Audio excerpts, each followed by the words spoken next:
Alright,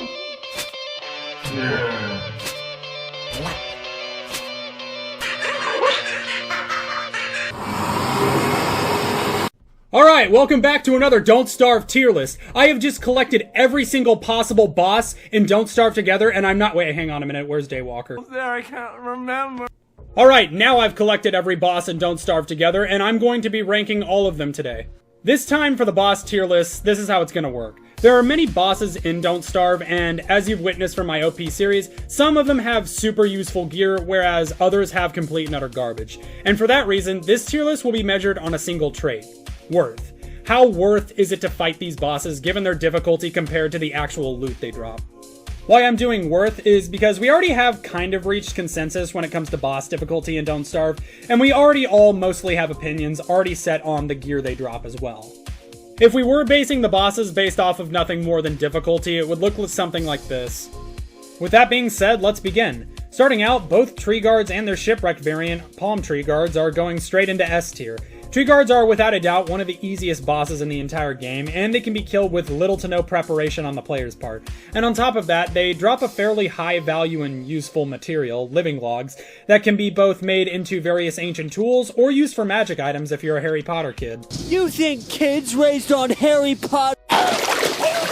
Next up we have the Iron Hulk. Now, Iron Hulk is both a hit and a miss, because the loot it drops has potential to create a boss wiping tool that basically turns any boss fight in single player Don't Starve into a completely trivial manner. However, if you don't have magic water, which you actually need to craft the tool, the infused iron it drops, which you need for the tool, will melt away in less than a day, effectively rendering the entire boss fight useless. On top of that, the Iron Hulk takes a while to prepare for, and it's not a complete pushover in combat either, meaning its ranking is firmly in low C tier. Next up we have Toadstool, and oh god, where do I even begin with this thing? In my entire OP Guide series, I have fought both Toadstool and Misery Toadstool a grand total of 1 time each. And there's good reason for why. Here's a little thing I like to call the Toadstool equation. Celestial Champion plus difficulty minus usefulness equals Toadstool. And if you really want to put your balls in a deep fryer, What are you doing? you can make it the Misery Toadstool variant. However, this doesn't matter as the gear it drops is lackluster regardless, including blueprints for a lamp that barely even functions, and a hat that spawns mushroom spores on occasion. Lastly, this boss is completely optional, requiring no participation on either main boss's storyline.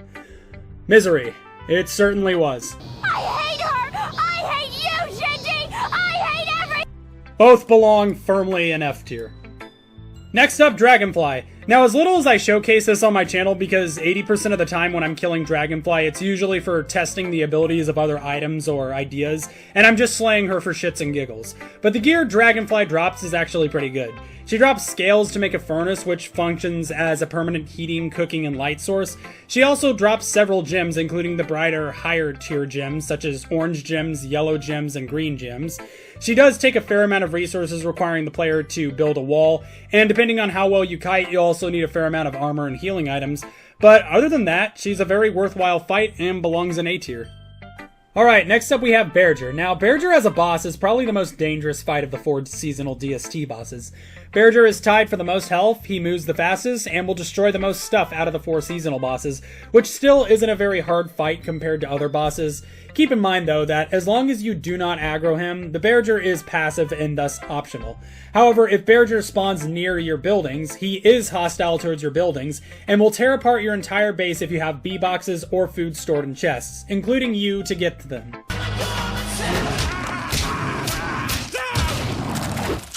Lastly, Bearger's items are only okay, and that's only because of the Sanity Aura of Hibernation Vest. And that leads me to put Bearger in D tier. Alright, and we have Antlion, and Antlion, despite being an easier fight than Bearger, has even less of a reason to fight it. It drops blueprints for a Lazy Deserter and 6 to 8 Desert Stones, which are the main acting force behind a Lazy Deserter. And if I'm being honest, I don't think I've ever actually seen a Lazy Deserter used in a server ever, let alone one used in a way that's actually effective. It requires an orange gem to craft and at least 2 players to use. I could kind of see usefulness in it being used to jump between the Moon Island, but the fact that it needs 2 players to use anyways mitigates that to the point to where you could probably get better results by just using cobblestones or building a bridge. Lastly, even if you do like the Deserter, you can get both it and the stones from Antlion passively without even fighting it.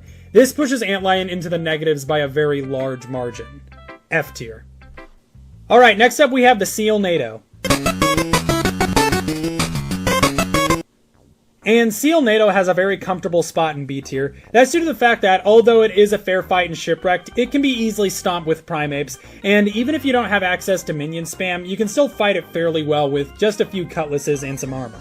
It drops a magic seal, which can be used to redirect winds to benefit you, and with the propeller it drops, it can be used to make the Iron Wind, which allows your boat to reach the fastest speed of any boat upgrade in the game. All in all, a fairly decent fight that you have no say in the matter whether or not you do. Alright, next up we have the Reanimated Skeleton, and there's essentially no reason to fight this. When what? Okay, anyways, the Reanimated Skeleton only drops... The Reanimated Skeleton... Okay, the Reanimated Skeleton... Okay, skeletons, can you stop interrupting me? Just let me finish this tier! Shut the fuck up, skeletons! Hey, skeletons, have you ever done DMT? Okay, anyways, the Reanimated Skeleton is a fair boss fight in means of difficulty, but there's effectively no reason to do it, as the only resources you get out of fighting it are the same ones you put into it, making this boss not only completely useless, but completely optional. F tier. Moving on, we have the Shadow Pieces, and to be honest, I don't really know what else to say about them other than that they're a required boss fight for the Fuelweaver questline. They do drop a fair bit of nightmare fuel, a shadow armor, and a sword, and even some gears when you first spawn them, so they have all that going for them. And although they aren't the easiest fight in the game, they don't exactly require a ridiculous amount of resources to pull off either. So for all that, I'm just slotting the Shadow Pieces into C tier. Now, Goose is kind of funny in the sense that it has literally only one useful item that can be crafted from the feathers it and its babies drop. However, that item, the Weather Pane, is so useful in certain fights that it is basically a requirement in the Fuelweaver fight when playing solo and not using some kind of speedrunner strategy. As for fighting Goose itself, they aren't that hard of a fight, but there's always the chance that its babies come up and finish you off after you kill her. Oh, wow. Did you see that?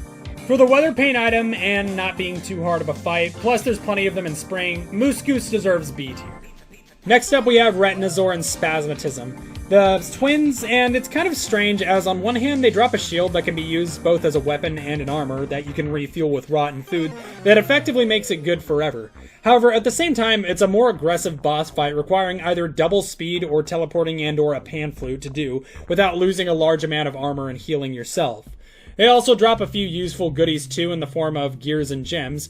However, they don't have the luxury of being considered a required boss fight, so unless you are just really desperate for gears or plan on fighting solely with the shield, which can still break, though the shield might be worth it, I haven't really tested with it yet, I'm gonna put them in C tier, but I could easily see someone putting them in B.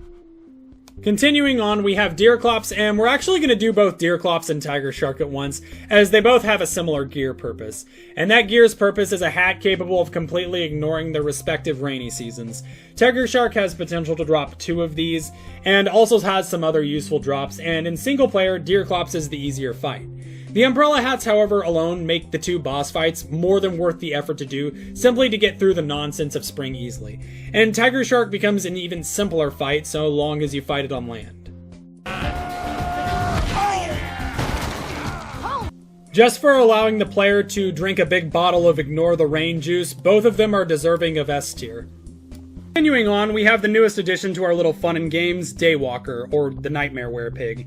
Now, Daywalker is not something that I would consider to be a low-tier boss fight by any means, as it literally requires ancient gear in order to begin it. And the fact that due to Daywalker's speed, it also requires some type of speed modifier to fight it effectively, meaning I would hold this thing in the same difficulty or level, or potentially even greater than Dragonfly. And that's not all. Currently, the only reason to fight Daywalker is to collect the material and recipes for Dreadstone armor. However, even with that and all the work required to beat Daywalker, you will never have enough gear to craft both a Dreadstone helmet and armor from the Daywalker fight. Even if you get perfect drop chances with Dreadstone and you're playing as Wilson, you still won't have enough pure horror to make a full set. However, in Daywalker's defense, the Dreadstone armor is pretty freaking powerful, and it can even regenerate itself based on the player's sanity alone. However, that being said, there is a far easier boss fight that offers a similar item that can be refueled with something far less valuable, and that is Eye of Terror. Eye of Terror can very easily be killed on as little as day 5 to 10, and it drops a helmet that is only 10% less damage blocking than the Dreadstone helmet, and it doesn't have the sanity drain either. Therefore, I'm inclined to rank Daywalker as C tier and Eye of Terror as B tier. Alright, next up we have the Varg, and the Varg isn't even technically a boss by Don't Starve's official rules. However, I consider Varg to be a boss fight in Don't Starve because despite the boss music lack, it meets all the requirements for a mini boss fight. It's powerful enough to fight off the character, even if they have practical gear, it has its own summons, and it remains effective enough to solo other bosses on its own, even in late game. Test this in your own game. Spawn in a Varg and a Spider Queen in with console commands, and the Varg will win every single time. For all those reasons, in my heart, the Varg will always have a spot on this boss tier list. And that spot is F tier, because this thing is fucking worthless and has no worthwhile gear whatsoever. Moving on. And plus that, I'd also like to throw in the White Whale as another mini-boss that isn't really a boss, but it kind of makes sense to put it in here anyways.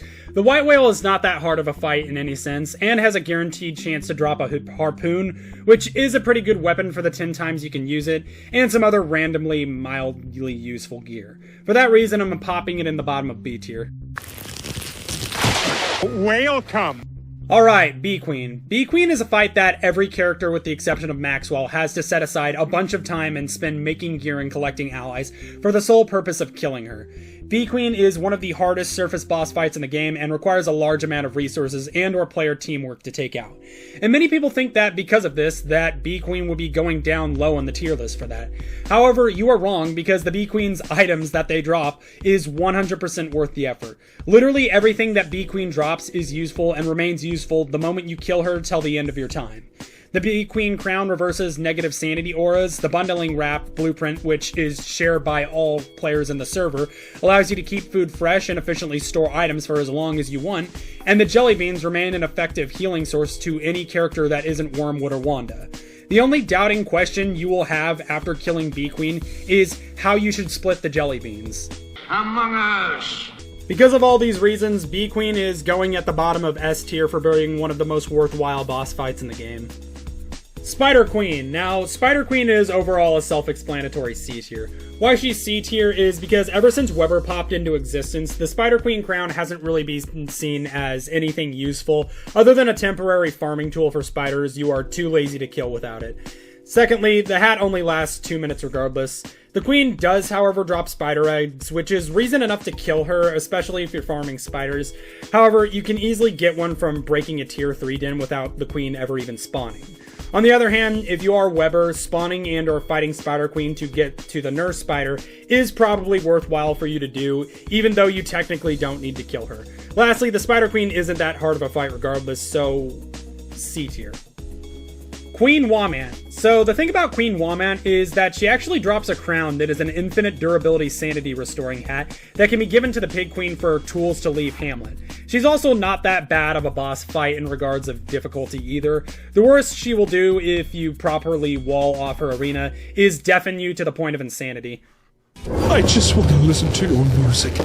I just want to be inside your head. Oh, did I mention she has the blueprints to make bundling wrap? Yeah, that's right, S tier, moving on. Pugalisk is another boss in Hamlet, and in all honesty, I'm not really sure where to rank it because I don't know whether or not to consider magic water to be part of its drops. How the Pugalisk boss fight works is you harvest the Fountain of Youth for the magic water, then Pugalisk spawns, not the other way around typically. And because magic water is not only an invaluable crafting component, but one of the only ways to attain extra lives in Hamlet, but since the magic water is very much part of the Pugalisk as a boss, I'm gonna go ahead and say kind of, and for that, Pugalisk deserves A tier. Malbatross. Okay, so Malbatross is the roaming ocean boss for DST, and its fight can be described as a mild inconvenience at its absolute worst, if you know what you're doing. And its gear reflects how insignificant of a fight it is as well. It drops an entire pile of feathers throughout its fight, however, their only use is to make a sail out of them, and I don't ever make sails. And most players I know don't make sails either. Ironically enough, the Malbatross's other drop is actually a direct remedy for that, which is its bill, that can be used as a much better oar with more uses and faster speed. You can also turn it into a watering cam, which is somewhat good. However, both of these items are completely lackluster in nature, and I wouldn't actually bother ever looking for Malbatross, and instead just killing her if you encounter it at random. Since as long as you have at least some moderate gear, she's pretty easy to cap. Oh, and then we'll be all like, in your face! And I'll be all like... Due to painfully lackluster reasoning for fighting her, I'm putting her at the bottom of D tier. Ancient Herald. Now, I regard Ancient Herald as the hardest boss fight of Hamlet. However, he actually has a really unique item that he drops, and that is the Vortex Cloak. It functions both as something similar to Bone Armor dropped from Fuelweaver, and as a 10-slot backpack at the same time, and on top of that, it can be refueled with Nightmare Fuel. For all these reasons, Ancient Herald is an A tier boss fight, and is more than worth the nonsense of getting swamped by his endless horde of minions. We let them come to us and Lord of the Fruit Flies. Okay, this one's pretty easy. If you see one of these things, there's pretty much no reason not to fight it, because 1, it's a very easy boss fight. 2, it drops a pet fruit fly that sings to your crops for you, saving you some time. And 3, because it will cause a fair amount of harm to your garden if you don't get rid of it. And because of this, I can't really come up with any reason not to fight it, and for that, I'm putting it in A tier. So, Quacken. Yes, this fight is worth it, and it's not a hard boss fight either after you've had some practice doing it a few times. The Quacken Drill, the Quackering Ram, and the Booty Bag are all good additions to your gear, and the random chest that also drops from its death has a chance to have a walking cane in it, so there's even more of a reason to quap Quacken's queeks.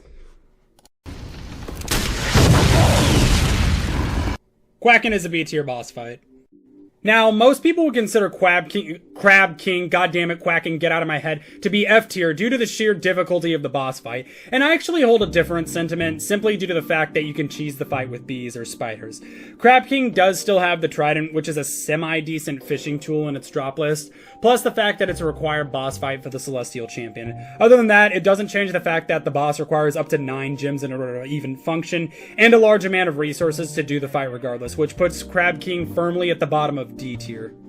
Ancient Guardian, and I could honestly see Ancient Guardian in either C or D tier, due to the fact that 1, he drops virtually the same gear in both Don't Starve single player and DST, though DST he is a significantly more powerful fight. His gimmick is he drops an entire chest when he dies that can contain a variety of ruins loot that may or may not be useful to your current situation. It's very much a gamble getting useful items from the chest, but you'll most likely get at least something good from it. Also, it drops the Horn, which on top of allowing you to become horny, you can make the Houndiest Shootiest, which is a pretty useful turret you can use to cheese some fights with. Third to last, we have Claws, and what if I told you there was a boss fight that not only had a 10% chance to give you the best backpack in the game, but also had the chance to give you Bee Queen's bundling wrap blueprint, her crown, or having a chance at other valuables such as Dragonfly loot, Deerclops loot, Mandrakes, or other useful boss items. That is the entire Claws' loot table in a nutshell, and it's a complete and utter gamble, but it's a worthwhile one at that, and for that, it deserves A tier. And finishing off, we have the 2 main storyline final bosses, the Celestial Champion and Fuelweaver. And I'm not entirely sure how to rank these last 2, i.e. why I saved them for last. And that's the fact that they aren't really there to be harvested for their tools, rather they are typically seen as the second to or final destination in a playthrough, and from there you just play sandbox. And yeah, sure, the gear they both drop is pretty fucking awesome, but given the immense preparation time for both of them, and Celestial Champion, especially, I'm going to try and take all of that into account when I rank these. First off, Celestial Champion's gear. Now, Celestial Champion, despite taking longer to prepare for, is the easier boss of the 2 in a fight, and offers a permanent crown that restores 10 sanity a minute, and amplifies attacks with a Gestalt, helping it to allow players to reach damage levels previously unattainable. On the other hand, you have Fuelweaver, which takes anywhere from 1/3 to 3/4 of the time required to take out Celestial Champion. It is a really hard general fight, but there's also nothing stopping you from using explosives on it. And in return for your hard work, you get the Bone Helm, which makes you insane but immune to shadow creatures, the Bone Armor, which completely box attacks every few seconds, and the Shadow Thurible. Now, people may consider the Fuelweaver's loot to be better than the Celestial Champion because it has 3 pieces of loot, whereas the Champion only has 1. And my response to that is, I don't see too much of a practical use on the Thurible after Fuelweaver, simply because you've already killed all the bosses in the caves. Secondly, the Celestial Crown has 2 purposes, sanity regen and damage increase, whereas both the Bone Helm and armor only have 1 each. Therefore, I think if we disregard partially the enormous amount of preparation time and factor in that they are both the final bosses, I think we can put them both into A tier, interchangeably, because if we didn't factor out preparation time or the fact that they're final bosses... Was it worth it? It wasn't worth it. And that is my tier list. Thank you so much for watching. One more thing to keep in mind though, and that is, although I consider this tier list to be an accurate indicator of what you should fight, that this list is in fact still just my opinion and should be treated as such, and your list may have differed slightly or greatly from my own. Thanks again for watching, and I will see you in the next episode.